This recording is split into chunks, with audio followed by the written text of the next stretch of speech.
You will hear a woman talking on the telephone to a man about a car he is selling. First, you have some time to look at questions 1 to 4.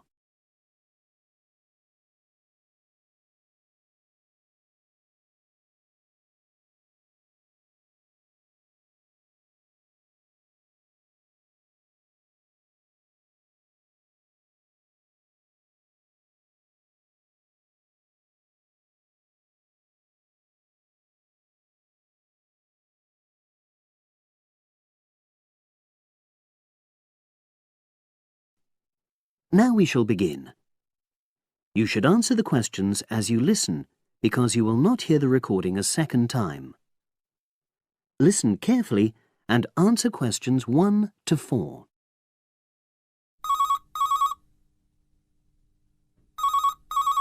Hello, Brian Park speaking. Oh, hello. I'm calling about the advert in the paper. For the car? Yes, the Mini you've got advertised for sale. Oh, yes.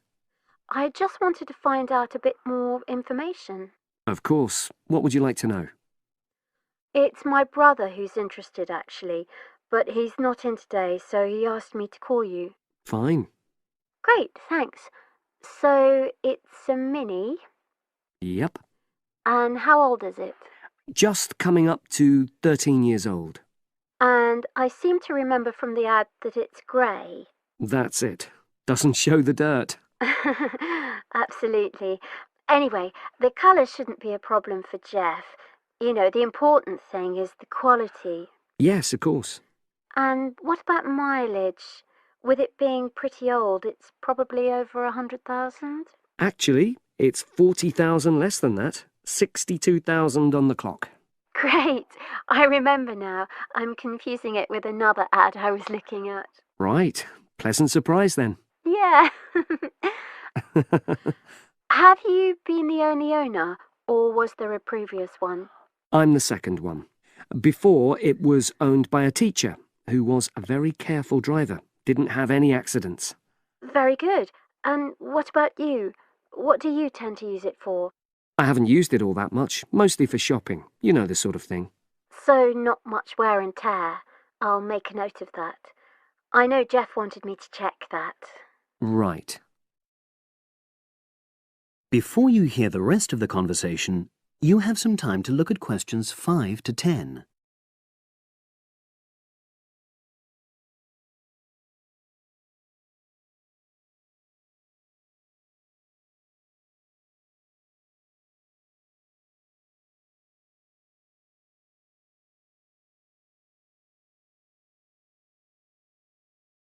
Now listen and answer questions 5 to 10. Now, about the price, I see you've got it down as £1,250. I'm not sure Jeff will be able to come up with that amount. In the ad, I did say 1,250 or nearest offer. So would you be prepared to go down to 1,000? That's really too low, I'm afraid. 1,100? I might be able to go to that.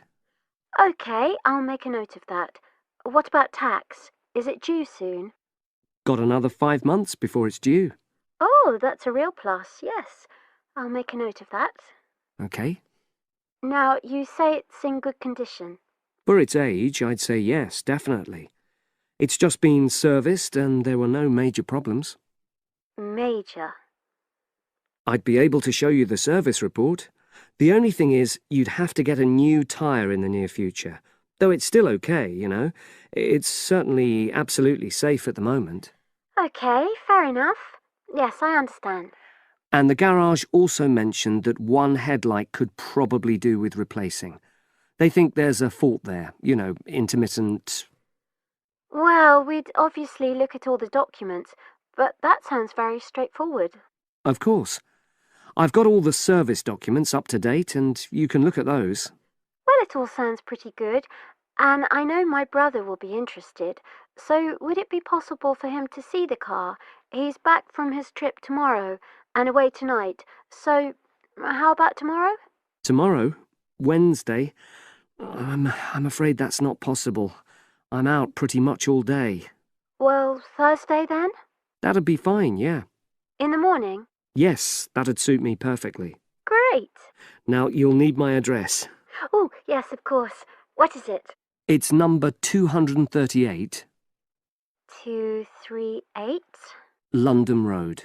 Oh, that's easy enough. Yes, very straightforward. So I'll pass on these notes to Jeff, and he'll see you in a couple. That is the end of part 1. You now have half a minute to check your answers.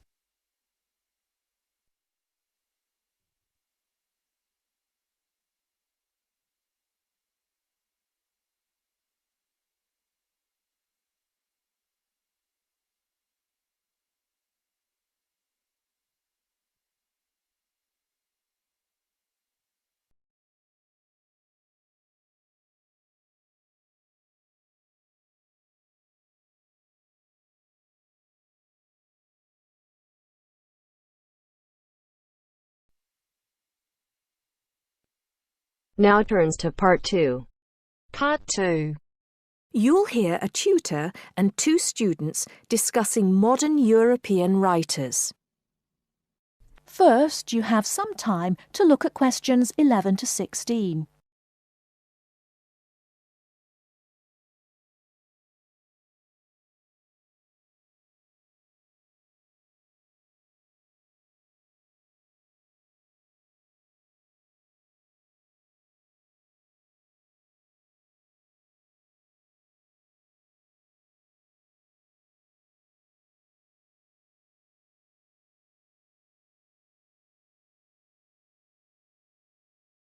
Now, listen carefully and answer questions 11 to 16. Okay, so to continue our look at modern European writers who have focused on the future in their work, today we're talking about H.G. Wells. Last week, I asked you both to do some background research on Wells, which we're going to discuss now. Gitanjali, tell us about H.G. Wells. Right. So, H.G. Wells was a hugely successful British science fiction writer, writing at the end of the 19th and the start of the 20th century, and much of his work focused on predicting the future. Jason, do you think Wells was just using the future as a narrative device in his fiction? No. He really believed we can predict the future. In fact, he gave a speech at the Royal Institution in London in 1902 called The Discovery of the Future. And the point he was making was that by looking at what you know about the present and about science, it's quite possible to predict the future. Indeed. Gitanjali, do you think Wells was always optimistic in his predictions? Not at all. In fact, he varied in his predictions from being extremely pessimistic about the future to being optimistic. Interestingly, one theory I read links the attitude in Wells's work to his own health. When he was writing The Time Machine, which was published in 1895, he'd just been diagnosed with an incurable fatal disease.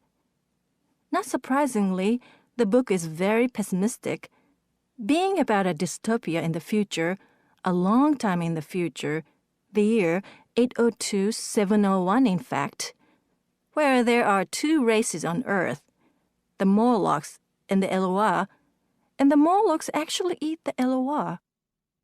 I thought it was interesting, though, that it was H.G. Wells who actually came up with the phrase time machine. So despite being pessimistic, the work has had a lasting effect on our culture. Right. After The Time Machine, though, H.G. Wells didn't die, of course, and his recovery might be why he began to be a bit more optimistic about the future. So that brings us to his first utopia, Anticipations. Jason, tell us about that. Well, Anticipations, or to give it its full title, Anticipations of the Reaction of the Mechanical and Scientific Progress upon Human Life and Scientific Thought, was published in 1901 and was set in the New Republic of the year 2000.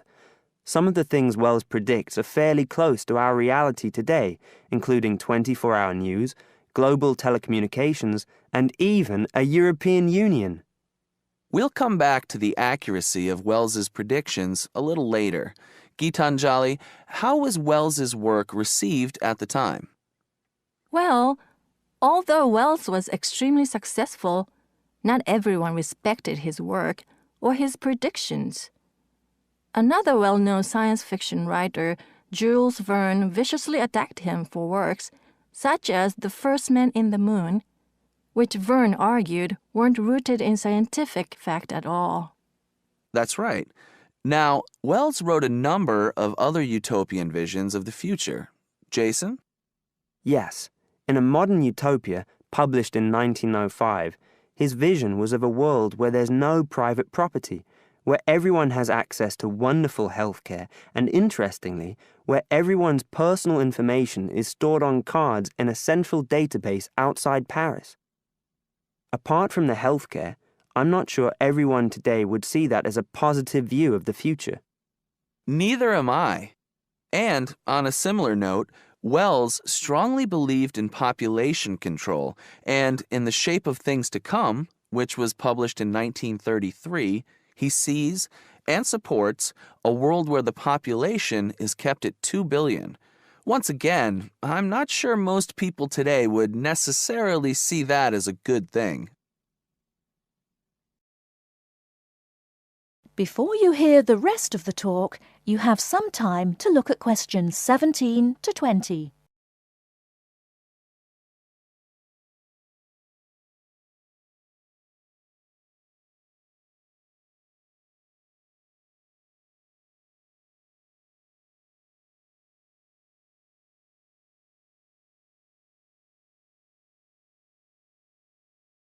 Now listen and answer questions 17 to 20. Gitanjali, in your research, did you come across anything about the world brain? Yes, I did. It's actually very interesting. Throughout the 1930s, Wells predicted and supported the setting up of a huge world encyclopedia. And towards the end of the decade, in 1938, he wrote a series of essays called World Brain. In these essays, he called for the world to make use of modern technology to create an enormous global encyclopedia so that all our knowledge is available to all people, not just an educated elite. Wells envisioned this as probably being on microfilm.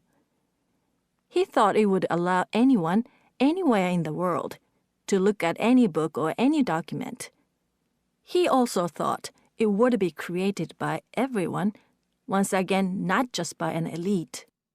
Yes, and as you can imagine, many people today say that the internet has basically fulfilled his prediction. Of course, it doesn't use microfilm, but essentially, it does meet all Wells's main requirements.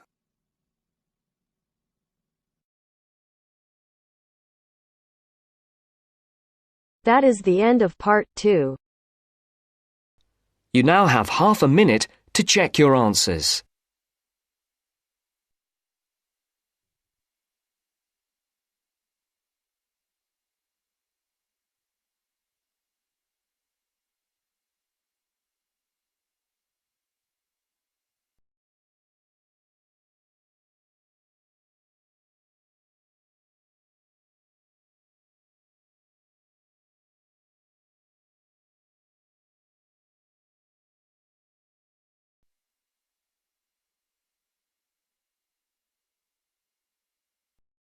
Now turns to part 3.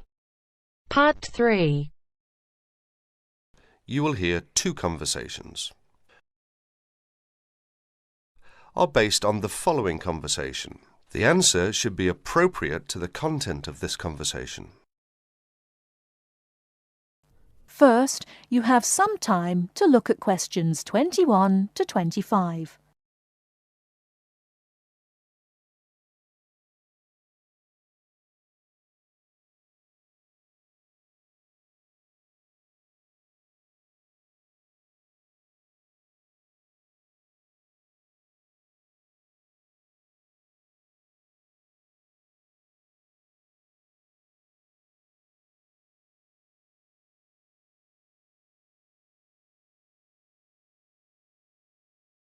Now listen carefully and answer questions 21 to 25.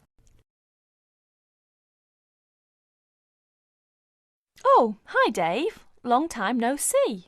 Hi, Maria. I just settled down. I thought I'd drop by. Come on in, take a seat. Would you like anything to drink? I have Sprite and orange juice. Sprite would be fine. Oh, so how have you been? Oh, not bad. And you? Oh, I'm doing okay, but school has been really busy these days, and I haven't had time to relax. By the way, what's your major? Hotel management. Well, what do you want to do once you graduate? I haven't decided for sure, but I think I'd like to work for a hotel or travel agency in this area. How about you? Well, when I first started college, I wanted to major in French, but I realised I might have a hard time finding a job using the language, so I changed my major to computer science. With the right skills, landing a job in the computer industry shouldn't be too difficult. So, do you have a part-time job to support yourself through school? Well, fortunately for me, I received a 4-year academic scholarship that pays for all of my tuition and books. Wow, that's great. Yeah, how about you? Are you working your way through school? Yeah, I work 3 times a week at a restaurant near campus. Oh, what do you do there? I'm a cook. How do you like your job? It's okay. The other workers are friendly and the pay isn't bad.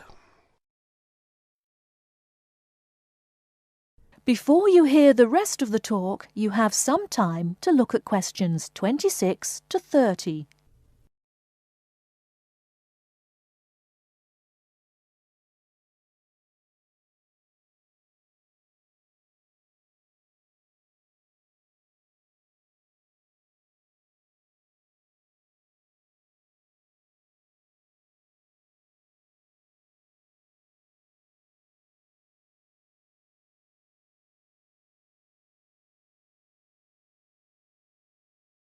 Now listen and answer questions 26 to 30.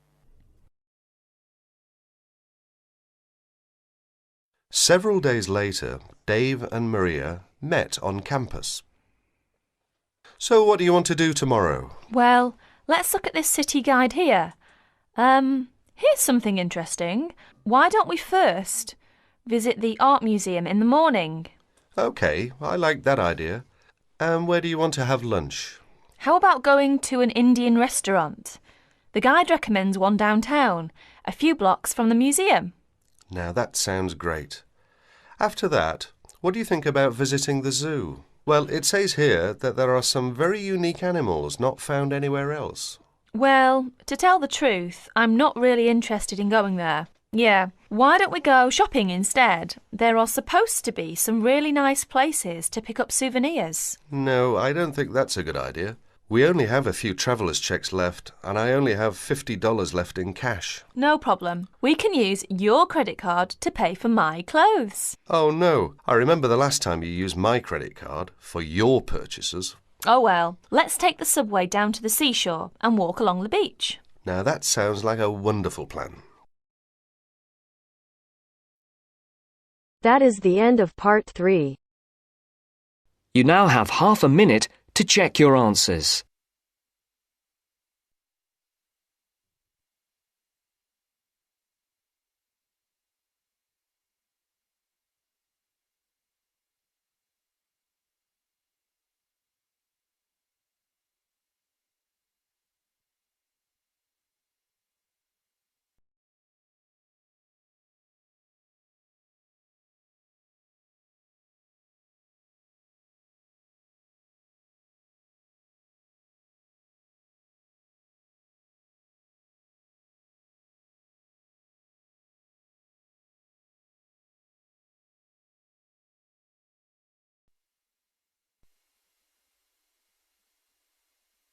Now turns to part 4.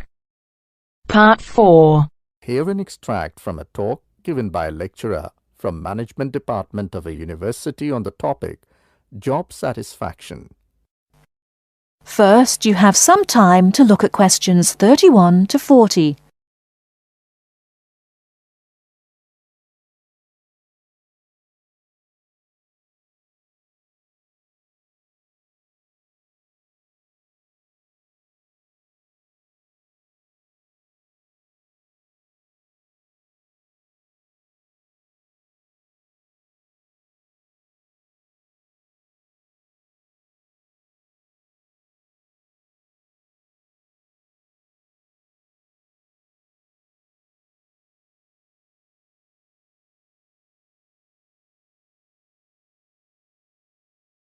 Now listen carefully and answer questions 31 to 40. Job satisfaction is how happy an individual is with his or her job. Scholars and human resource professionals generally make a distinction between affective job satisfaction and cognitive job satisfaction. Affective job satisfaction is the overall extent of pleasurable emotional feelings individuals have about their jobs and is different from cognitive job satisfaction, which is the extent of individual satisfaction with particular facets of their jobs such as pay, pension, arrangements, working hours, and numerous other aspects of their jobs. At its most general level of conceptualization, job satisfaction is simply how content an individual is with his or her job. Affective job satisfaction is usually defined as a one-dimensional, subjective construct representing an overall emotional feeling individuals have about their job as a whole. Hence, affective job satisfaction for individuals reflects the degree of pleasure or happiness their job in general induces. Cognitive job satisfaction is usually defined as being a more objective and logical evaluation of various facets of a job. As such, cognitive job satisfaction can be one-dimensional if it comprises evaluation of just one aspect of a job, such as pay or maternity leave, or multidimensional if two or more facets of a job are simultaneously evaluated. Environmental factors. One of the most significant aspects of an individual's work in a modern organization concerns the management of communication demands that he or she encounters on the job. Demands can be characterized as a communication load. Individuals in an organization can experience communication overload and communication underload, which can affect their level of job satisfaction. Communication overload can occur when an individual receives loads of message in a short period of time, which can result in unprocessed information, or when an individual faces more complex messages that are more difficult to process. Due to this process, given an individual's style of work and motivation to complete a task, when more inputs exist than outputs, the individual perceives a condition of overload which can be positively or negatively related to job satisfaction. In comparison, communication underload can occur when messages or inputs are sent below the individual's ability to process them. According to the ideas of communication overload and underload, if an individual does not receive enough input on the job or is unsuccessful in processing these inputs, the individual is more likely to become dissatisfied, aggravated, and unhappy with their work that leads to a low level of job satisfaction. Superior subordinate communication. Superior subordinate communication is an important influence on job satisfaction in the workplace. The way in which subordinates perceive a superior's behavior can positively or negatively influence job satisfaction. Communication behavior, such as facial expression, eye contact, vocal expression, and body movement, is crucial to the superior-subordinate relationship. Nonverbal messages play a central role in interpersonal interactions with respect to impression formation, deception, attraction, social influence, and emotional bonding. Individuals who dislike and think negatively about their supervisor are less willing to communicate or have motivation to work, whereas individuals who like and think positively of their supervisor are more likely to communicate and are satisfied with their job and work environment. A supervisor who uses nonverbal immediacy, friendliness, and open communication lines is more likely to receive positive feedback and high job satisfaction from a subordinate. Strategic employee recognition. Employee recognition is not only about gifts and points. It's about changing the corporate culture in order to meet goals and initiatives, and most importantly, to connect employees to the company's core values and beliefs. Strategic employee recognition is seen as the most important program, not only to improve employee retention and motivation, but also to positively influence the financial situation.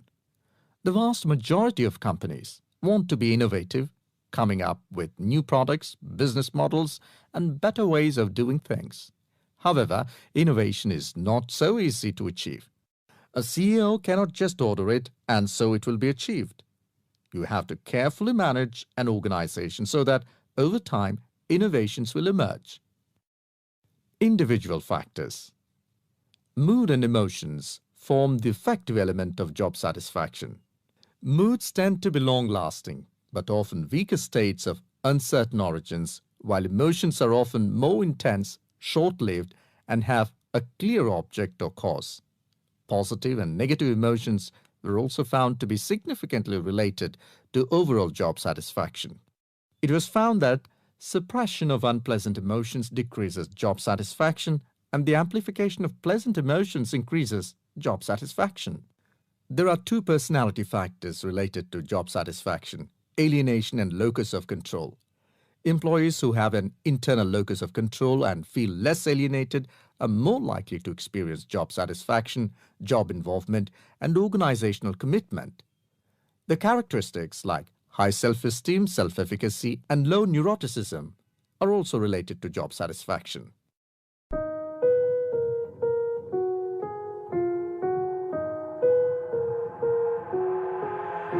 I've got an itch I can't scratch, I'm missing a piece that completes a